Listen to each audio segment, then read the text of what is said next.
Hello, everyone, and welcome to my favorite day of the week. That day that when we all get together to discuss what it means and looks like to live a balanced life.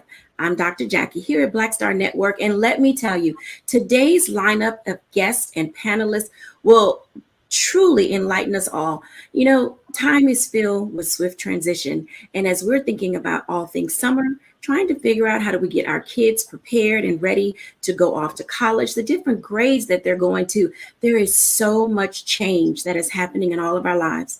But when we think about change, it also has a way of leaving us off center, feeling a little bit wonky, if you will. I know I have those days myself where there's just so much going on in my life. There's vacation planning. There's summer school. There are things that are related to how I run my business. And for some of you, that may be the same. Today, our guests will enlighten us on what it looks like to live a balanced life as we all make these various summer transitions.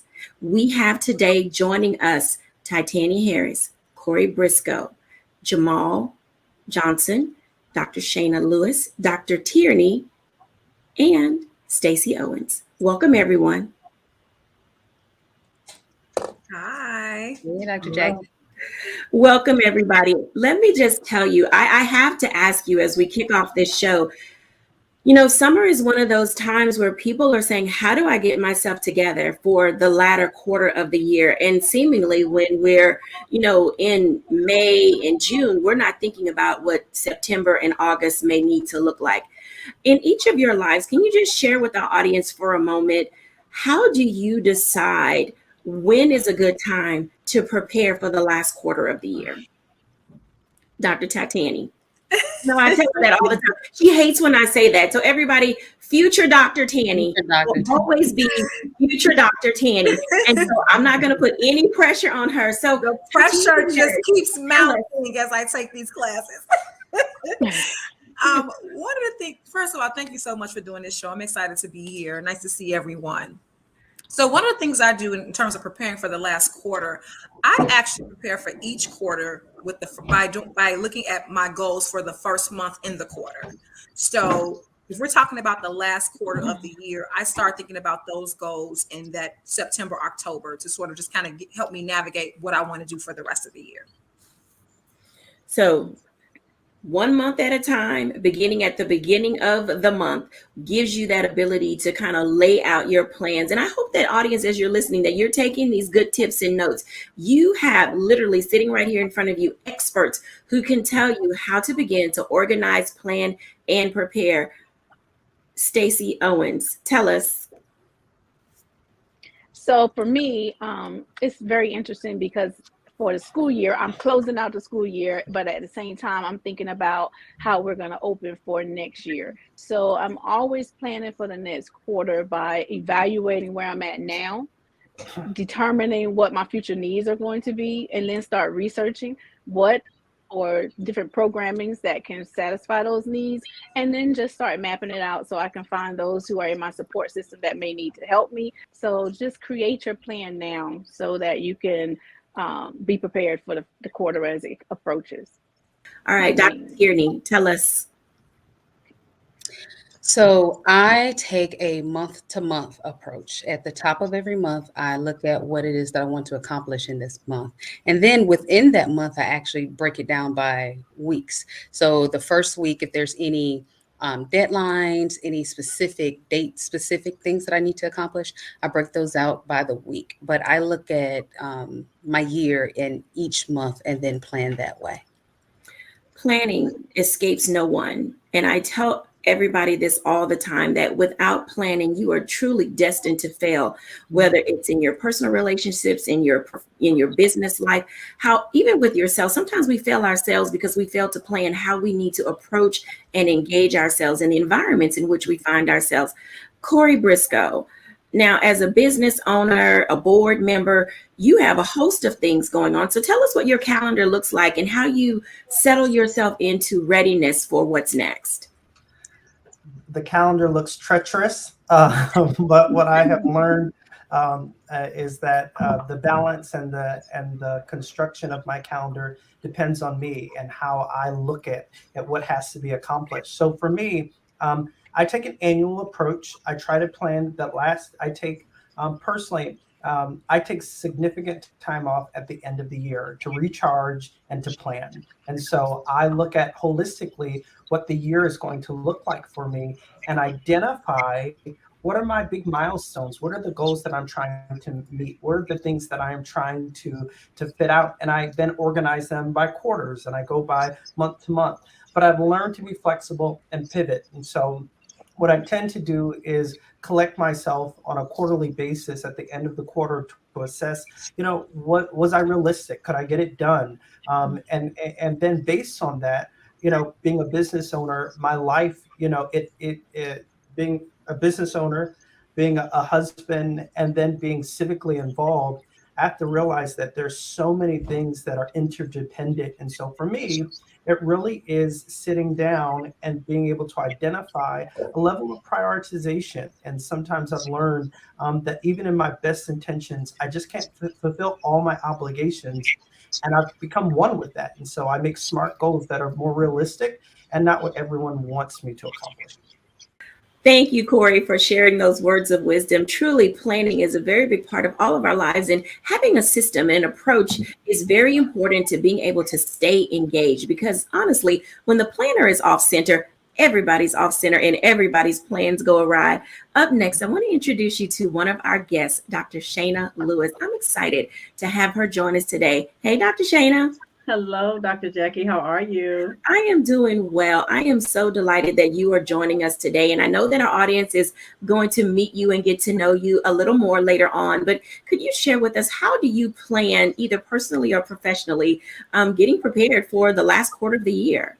That is such a great question. And I echo the response that Corey just gave. So I begin my planning end of December, usually the end of December. And I finish it at the beginning of January, but I look at the year in its entirety, but then I break it down into 90-day portions so that each quarter I know what I need to do in order to reach my greater goal. I call them 365 goals. The goal I want to have happen December 31st is my 365, but I break that down quarter by quarter. So once I have what I need to do quarter one for it, then I break that down by the month, I break that down by the week, and then I literally break it down by the day. And then I do that for each quarter as I go. So the fourth quarter, I already know that's going to be the end of whatever I've been working on. If it's a year-long goal, with some of them I may finish before the year is over, but especially for those that take a longer time to accomplish, I've been working on it all this time. So it's really already prepared and set up for me, and I track it. That is one of the things that I think is extremely important in our planning, is that we track our progress. I created an entire 90-day tracking journal for that purpose, because what we do not measure, we do not meet usually. So we have to make sure that we're tracking it. So for me, the planning piece and the tracking piece are the two most important parts of preparing for any quarter, but especially as we prepare for the end of our year. Thank you so much for sharing that. Did you guys catch those words of wisdom that she just gave? Honestly, planning is a process. There is an art and a joy to balanced living, and being able to do so also requires you to understand who you are, where you're going, and what works best for you. Our next guest, which I can't wait for you guys to talk to him, Pastor Jamel Johnson. Welcome, sir. Hello, how are you doing? Thank you for having me, Dr. Jackie. I am delighted that you are here. Now, you're going to tell us a little bit more who you are later on in our show, because I'm excited to have a one-on-one with you. But in your work as a pastor and you're planning for your personal life and for your family, what does that look like for you? Because oftentimes people think the pastor's work is only at the church, and we all know that not to be true. Right. And I actually echo everyone's sentiment. But there are two words that I will pull and extract from everyone's response.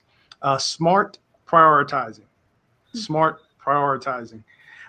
One of the things in being a pastor, I'm on call 24/7. I wish it was just Sunday morning, but I'm on call 24/7. So there are some things that I may have in the book that may have to be erased or moved around, especially considering how life events can alter our daily schedule. But then being engaged in the community. I teach a class at HPD, sit on several boards. I am the executive director of our nonprofit, The Fulfillment Project. And the summer, is actually when we host our largest outreach event. So for me, it's really about having smart prioritizing, identifying the things that are important. Once I identify those things that are important and need my hand specifically, then those are the things that I dial in on. And a big thing in being a pastor is delegating. I think that that helps me be able to be as effective as I can be, and ensuring that there are some team players that wear the same jersey that I do that can go out and help me meet some of those things, those responsibilities that I have to meet on a daily basis. Did y'all hear that?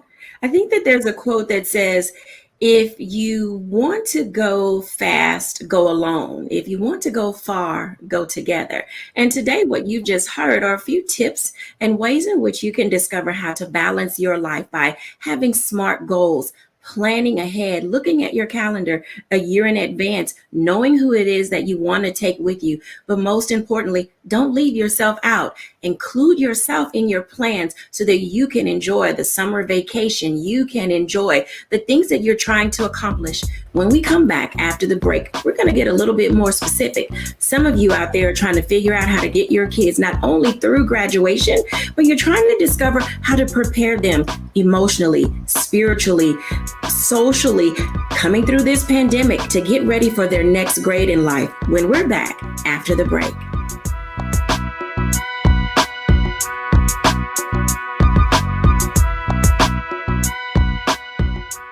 Don't you think it's time to get wealthy?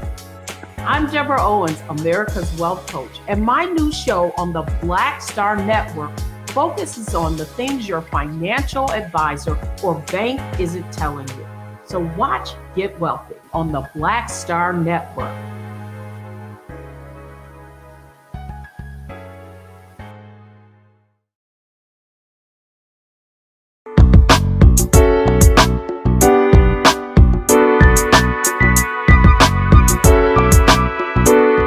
Welcome back to A Balanced Life. I'm Dr. Jacquie, and I am so delighted with the guests and the panelists that we have today. You know, summer is a time of readiness. I know you've already got your passports ready, you booked those tickets, and you're preparing for vacation. But before you can get to that, some of you are in that space where you're trying to figure out how you're going to deal with being an empty nester if your child is graduating and going off to college. Others of you are trying to figure out what I'm going to do with my second grader, soon to be third grader, my kindergartner, soon to be first grader. And let me just say, each of these ages and stages in which we find our children, now, whether they're your kid that you raised or you're raising someone else's kid, whether it's a niece or a nephew, we all have say in what happens in the lives of our village members. And so let's get this conversation started. Hey, gang, come on back in.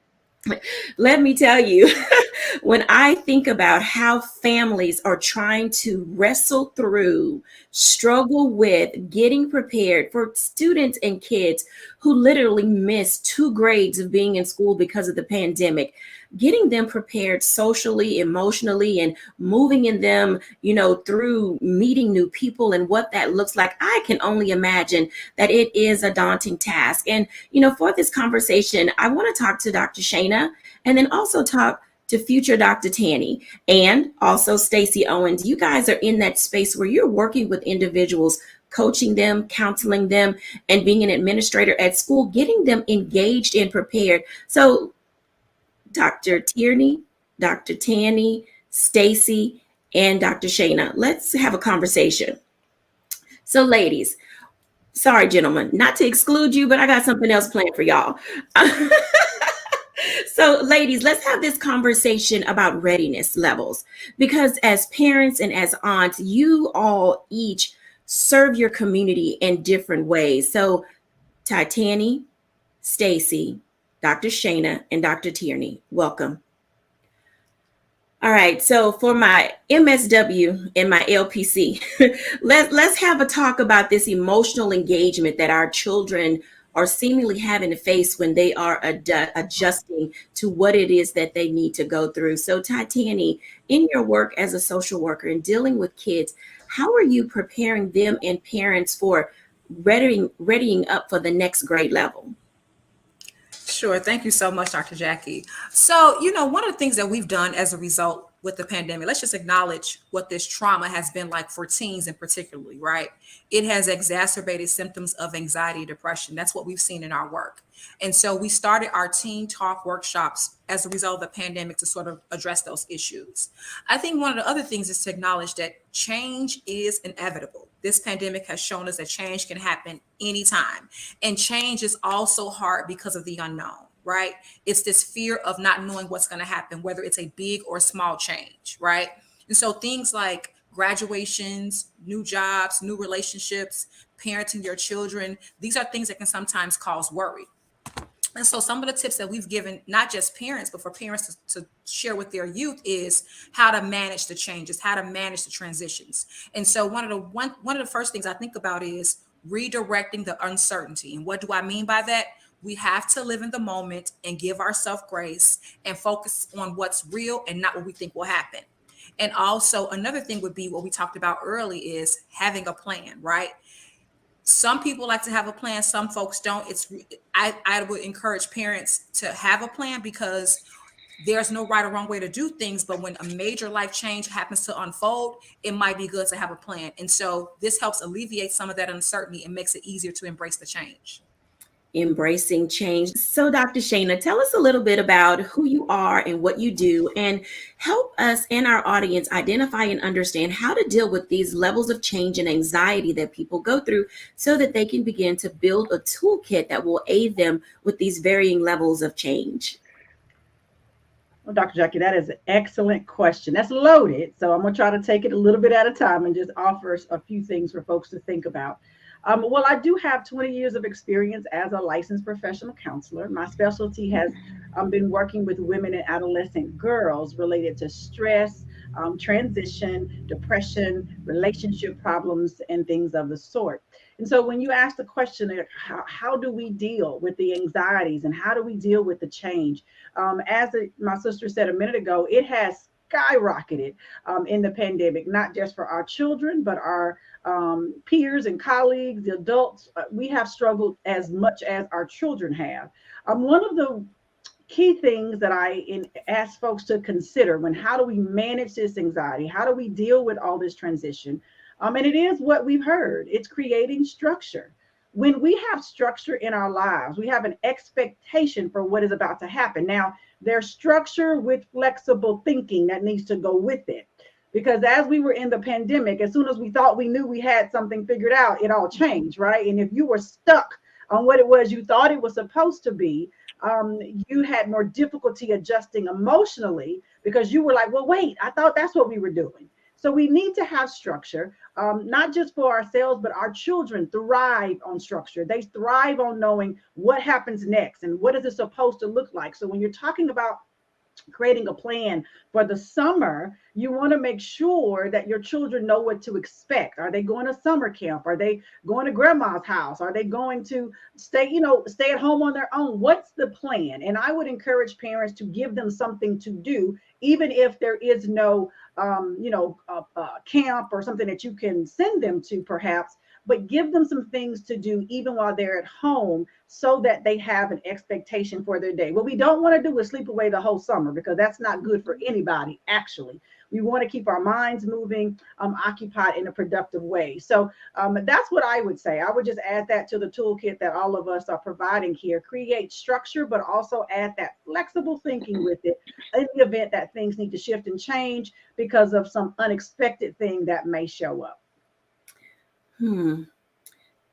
Yeah, let me put a pin in that for a second, because you were right. That was a loaded question. And when you think about the flexibility and the fluidity of the things that go on in our day to day, oftentimes that needle moves slow, and then it can move so fast that it's rapidly going back and forth, back and forth, back and forth. And you don't know how, as I'm going to ask Dr. Tierney, not only how to level up, but how do you sometimes figure out how to power down when there's too much going on and you seemingly just can't get a handle on how to figure out what to do next? Dr. Tierney. Perfect. So this is where I start talking about some of the grounding exercises, staying in the moment, particularly when things are starting to move really fast, after spending over 20 years in the higher education space. My graduating seniors, that was the thing that they really would come to me and talk to me about. They had gotten into the rhythm of the 4 years of being in college, and now I'm graduating college, and what is this? And wait, interviewing and job. Oh, wait, I have to get my own insurance, and what does that look like? And do I go back to grad school? And wait a minute, my parents said, and and so it can happen really, really, really, really fast. So doing those grounding, activities, being in the present, not looking too far in the future, but looking at where you are right now, and just taking an assessment of what you need in this moment, practicing that gratitude piece, acknowledging everything that you've learned over the course of these past few years, and using that to help to secure you, that what to do when the next thing comes, even if you don't know what that next thing is, that you have that capability there, that whatever it is, you'll be able to handle it. Something else that I want to add here is that in this piece of transition, often during the summer, we focus a lot on the students, our children being in transition, but the parents are in transition too, and this is something that I ask parents to kind of take a look at, is their transition. Like you said, they may be becoming empty nesters. They may have children getting ready to go to pre-K for the first time or graduating pre-K. So there should be a preparation from the parent side as well. Just as you're celebrating your graduates, celebrate your accomplishment, celebrate all of the hard work that you have done. If there's a piece in there to allow yourself to grieve, if you're an empty nester and you're like, oh my gosh, I don't know, the house is going to be so quiet, giving yourself permission to do that. Start thinking about what your new parenting style, would be. As your child is graduating and going off to college for the first time, or graduating college and starting their new jobs, that means there's some transition in the type of parenting, that you might need. And also thinking about what it is that you need, in this season of your life. So just kind of looking at the transition from a holistic standpoint, but also making sure that you're staying in the present and grounding yourself where you are right now, so that you're not becoming super overwhelmed and becoming anxious about all of the things, that are happening. All of the things that are happening. Stacey Owens, now let me just say, as you work with your teachers, as you work with administrators and the students and the parents at your school, you have the ability to see whether or not a child is at the space that they need to be in, and they're ready for first grade, they're ready for second grade. And you're in a unique position. Something that most of us have no knowledge about is how these kids came to school in the pandemic. Some of your kids may have come from another school and they were out for a year or 2 years, and then some of the kids stayed the entire time. How do you help them adjust and adapt, Stacey, to moving from grade level to grade level, and establishing for them some type of a grounding or a baseline to say, I can make it in third grade, I can make it in fourth grade, and giving them the skill set and the confidence that's required as they move through life? So I like to say we should be proactive so that we don't have to respond from a reactive state. So for us, as our students transition from grade level to grade level, it's pretty much having those conversations about those social and emotional conversations about what to expect at the next grade level. We like to make sure we prepare them for any conflict resolutions, like, can you solve problems? Can you identify? You're going to be working with different peer sets at different academic abilities. What tools and what resources do you need as a student so that you can be successful at that next level, so that we can deal with any anxiety that the student may be feeling with change? I also like to say that for us, every home is not necessarily a supervised, structured, or safe home environment. So where we like to have these conversations and say that when we're talking with our parents and giving them tools and helping them, it's always ideal that you'll have parents that are ready for that and they're very receptive of receiving the information that you're giving, so that you can help students with any learning loss and so forth. But for us, we're always focusing on, what if we're in a situation where we don't have that kind of support? Then how can we stand in as an extended resource to cover those gaps? So now we're looking proactively for other programs that we can put in place or that we can direct parents to. So it's just really knowing and building those relationships so that we can know what we're dealing with the child and at home. Thank you for sharing that, because there's both the internal and the external opportunities as we think about what summer is going to be like for our children. Some of you will have your grandkids, some of you will have your nieces and nephews, others of you will be going away and taking trips. But as it was just stated, home is not always a stable and safe place. And we need to have time and opportunity for our children to be able to be exposed to different things. When we come back after the break, we're going to talk to two gentlemen who could probably shed a little light on opportunities outside of the home for our children to grow and advance when we're back after the break.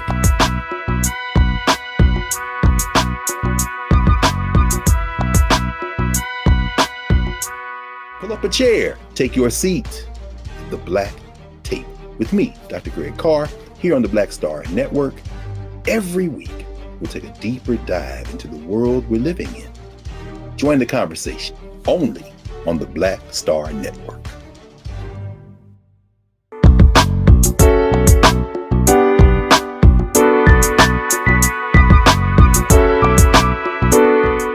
Welcome back, everyone, to A Balanced Life. And as you can tell, we are helping you fill your basket, fill your toolkit, fill your arsenal with the tools and the tips that you will need to be ready for summer. Whether it's your first summer job, whether you are trying to discover and figure out what to do with yourself or with your kids over the summer break, here is where you can find some opportunity to stay sane. I'd like to talk now to Pastor Jamel Johnson and Corey Briscoe. I am believing for certain that these gentlemen are going to be able to shed a little light on some things, because oftentimes, guys, in our spaces, we think about what moms can do. And we don't always say, what is dad going to do? What is uncle so-and-so going to do? What is cousin so-and-so going to be able to bring to the table? But you two are in very unique spaces where when we think about how do we help our children, and I'm going to start with the pandemic first, because both of you operate from a church space perspective.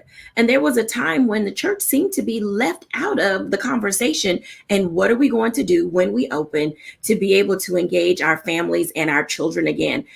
So I want to start with Pastor Johnson to talk a little bit about the church. Seemingly the church was left out during the pandemic, knowing when to open, what we were going to do, how we were going to stabilize our family. So Pastor Johnson, how did the pandemic work for you in the church, and now going forward, preparing our students for activity? Great question. To be perfectly honest with you, our church never closed during quarantine. Now, I know that may sound a little scary, because there's a mandate. Nobody was supposed to be in large gathering spaces, but our building closed, but our church didn't close. Mm-hmm. So I know that may be a flip on your question, but maybe a year prior to the shutdown, we actually started to engage our partners, and that's what we call our parishioners partners, to see our online campus is not just an option if you're running late, if you had to work over, but really see it as another place to have church. So in 2018 up through 2019, we really actually promoted our online experience just as if you were coming to the building. So we already had things in place. So when we were out of the building, we just told people to meet us online. And so throughout the course of quarantine, we learned how to let technology be our friend. And so we adapted so many different new ways of doing ministry, so many different ways of connecting with parents, having Zooms with parents prior to the actual Sunday, where we would coach them in how to actually have Bible study with their kids, sending them the material, and everything was electronic. So we actually learned how to embrace that space rather than allow the shutdown to embarrass us. I believe earlier there was a word that was used about pivoting. And there are so many industries. I was in a meeting this last week, and they said that young thought leaders of this generation have caused industries to pivot and change. And the lasting message was, if you aren't willing to change, you won't be existing. And so there are so many opportunities that now have been made available that were not available prior to, because so many things had to happen in a brick and mortar, but now online is available. So this summer there are entities that are getting back to the face-to-face, where I believe that families could utilize that, but there are also places that are online. Virtual experiences where a child can be inside of their home, but they can also take a walk through the White House virtually. And it could be something that the family could do together. Or here in the city of Houston, which we are blessed with such diversity and such richness, there are so many different free options that I believe families could take advantage of, that really allows a holistic approach. The museums, our zoos, I mean, so many things that were closed down during quarantine. But I honestly believe, to answer your question, it's really about being plugged in and being knowledgeable of what's around you, and then taking advantage of the opportunities that will help also foster new opportunities, new experiences, and expose your children to things that they may now grow up to be 10 to 15 years from now. Thank you for sharing that. You mentioned the word adaptability, and earlier someone mentioned the word flexibility. And then, I know one of Corey's favorite words is pivot. And Corey, as a church board member, as a churchman yourself, oftentimes the church does get left behind because of its inflexibility. Now that churches are open and technology is here to stay, can you talk for just a moment about the advantages of having an open mind to how the gospel can lead people in a direction that can literally give them balance and sanity? I love that, Dr. Jacquie, and I think the first thing is that let me go to Pastor JT and say I love how he said that. Right, our buildings were closed, but those of us that understand that we are the church have a different perspective on that. As in executive leadership in churches, and then by way of consulting, right, we have seen how this pandemic nationally has affected the church, and I would argue it has forced the church to level up and grow up. There were innovations and things that the church has needed to do for so long. And when I'm talking about the church body that we've needed to do and pivot for some time, and we haven't.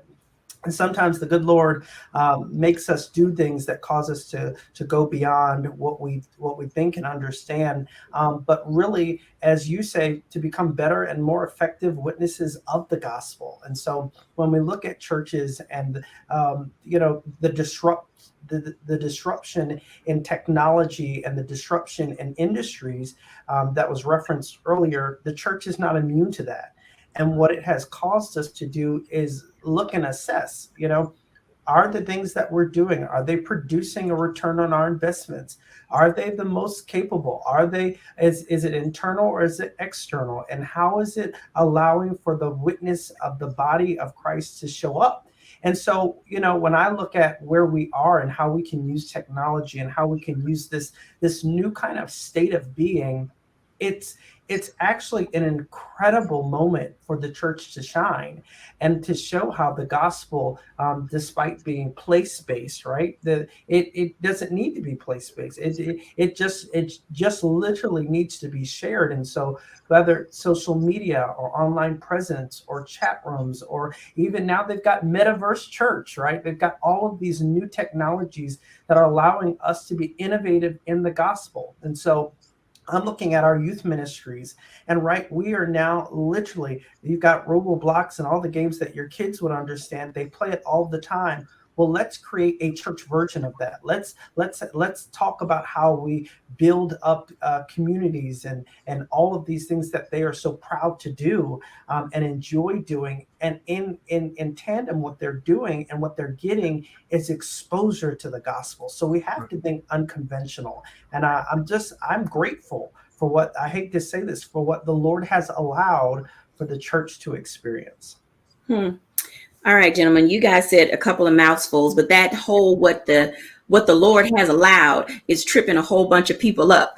Yeah. When we come back after the break, I want the group to gather together to talk about how do we overcome what we thought was impossible as it relates to this pandemic.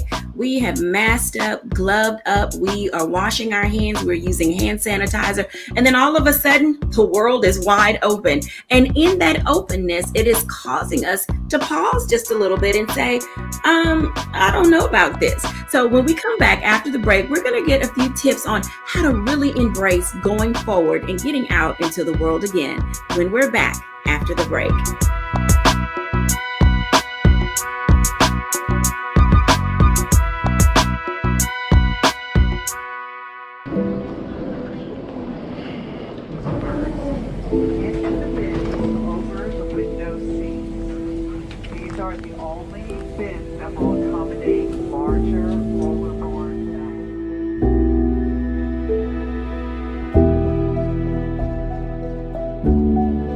Put 10 in here? 10, and you don't come out till you die. And you eat him, you hoop 10. Oh my God.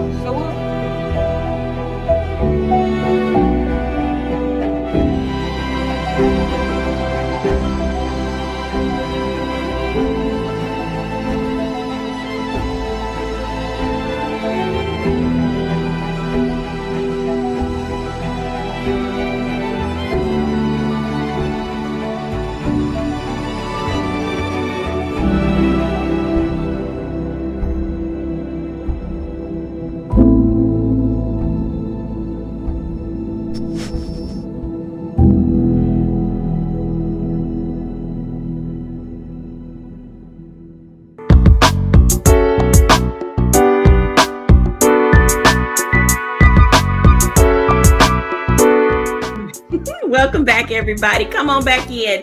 Let me just say, we're back after this break. And, everyone has given us some good tips and tools related to how do we move ourselves forward with our families? How do we get ourselves prepared for the next quarter? I have to say, it's very important to back into your year. Start in December. Move yourselves forward. Know what it is you want to do and be able to put a plan in place. But this pandemic, oh my goodness, has tripped us all up. I'm going to invite everybody back in so that we can get a few tips from each person about how do we settle ourselves and say, this is the next new normal. And no matter how much we think that this COVID-19 virus or any version of it is going to go away, sadly, the CDC says it is here to stay. So with that in mind, Corey Briscoe, what is one thing that you can say to help people embrace and just get out there and go? Before the pandemic happened, right? We just went. We were driving ourselves into the ground. And now we've actually been able to pause and assess whether we need to participate in those things that sometimes we didn't want to participate in anyway. And so what I tell people to do is do this, right? Identify what is going to bring the most value to your life, whether it is socially, whether it is fulfillment. Start there, looking at how the thing that you can do, right? Getting back into it, whether it's, introvert versus extrovert. Some people say, I haven't had people connection, that I'm an extrovert and I need that. Well, maybe it's a small intimate group, where maybe it's going to a small networking function that is observing COVID protocols that makes you feel space. But I tell people this, it is about what you need and not what you are mandated to do. And that's in the essence of as we've learned, COVID has taught us, even things that we thought we need, we don't necessarily need it. I sure freed up my time. Dr. Shana, give us some tips on how to move on. So one of the things that I share with my clients, Dr. Jacquie, is to control the controllables. What do I mean by that?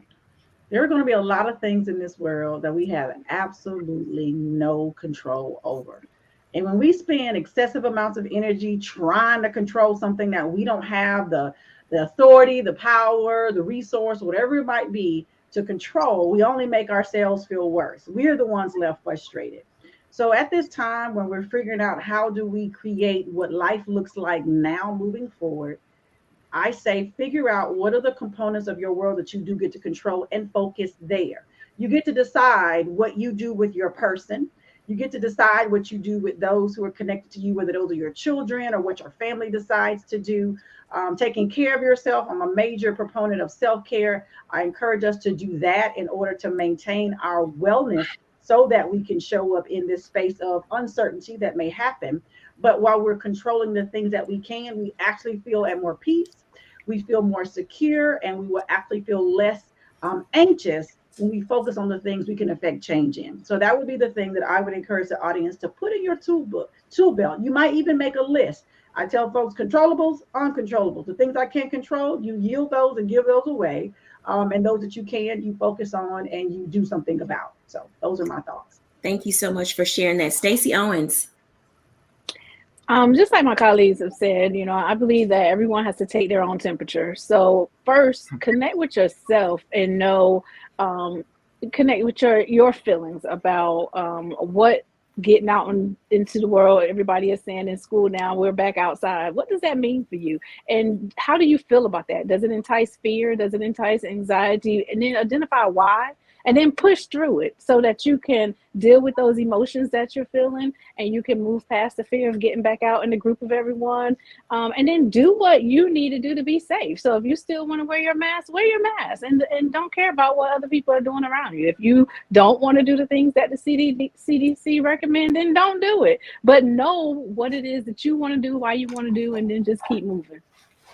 Consequences for all your actions. Dr. Tierney.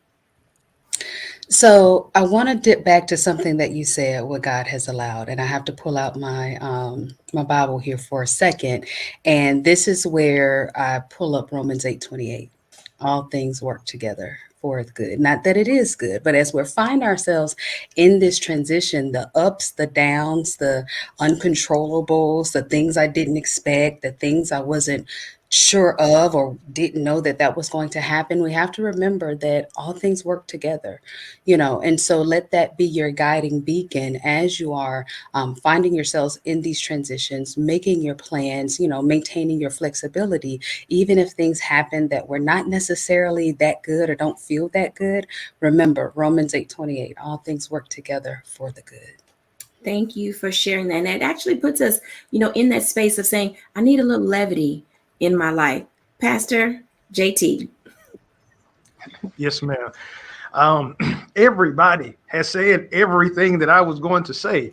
So I will just say ditto, but I will add this. The pandemic taught us that it's better to be planted in soil than cement. There are so many things that we believed had to happen or had to exist, and we put cement around them and made them monuments. But we saw over the last 2 years that those monuments came down, going all the way to our favorite Sears and Roebuck. It's not here anymore. There is more online commerce that is happening than any other time before. People are not going to the mall. Amazon is coming to their house. So when you understand that there has been a shift, a worldwide shift, you will now challenge yourself to be planted in soil and then allow the tree to produce the fruit. Because the fruit on the tree is what dictates what the tree is, not the tree itself. So you just stay planted and continue to grow. And the fruit that come forth, that's going to be what's going to sustain you in this season and the season beyond. Now I want y'all to hold on to that word that the pastor just gave. Because if you missed church on Sunday, on a Tuesday, you got the word that you missed.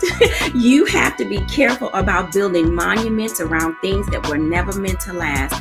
When I come back, I'm going to give my reflection for the day when we're back after the break.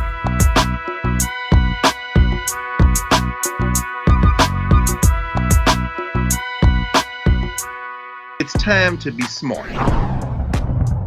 Roland Martin's doing this every day. Oh, no punches! Thank you, Roland Martin, for always giving voice to the issues. Look for Roland Martin in the whirlwind, to quote Marcus Garvey again. The video looks phenomenal, so I'm really excited to see it on my big screen. Support this man, Black Media. He makes sure that our stories are told. See, there's a difference between Black Star Network and Black-owned media and something like CNN. I got to defer to the brilliance of Dr. Carr and to the brilliance of the Black Star Network. I am rolling with Roland all the way. Honored to be on a show that you own. A black man owns the show. Folks, Black Star Network is here. I'm real revolutionary right now.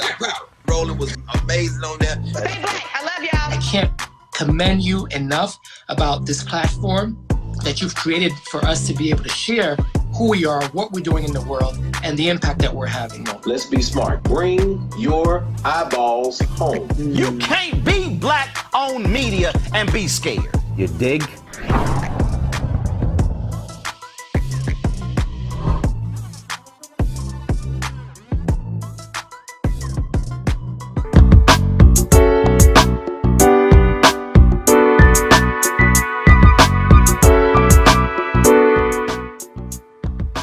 Welcome back, everybody, to A Balanced Life with Dr. Jacquie. We have heard today how to gauge the temperature of our lives, discovering where we are, what we need to do, and how to move ourselves forward.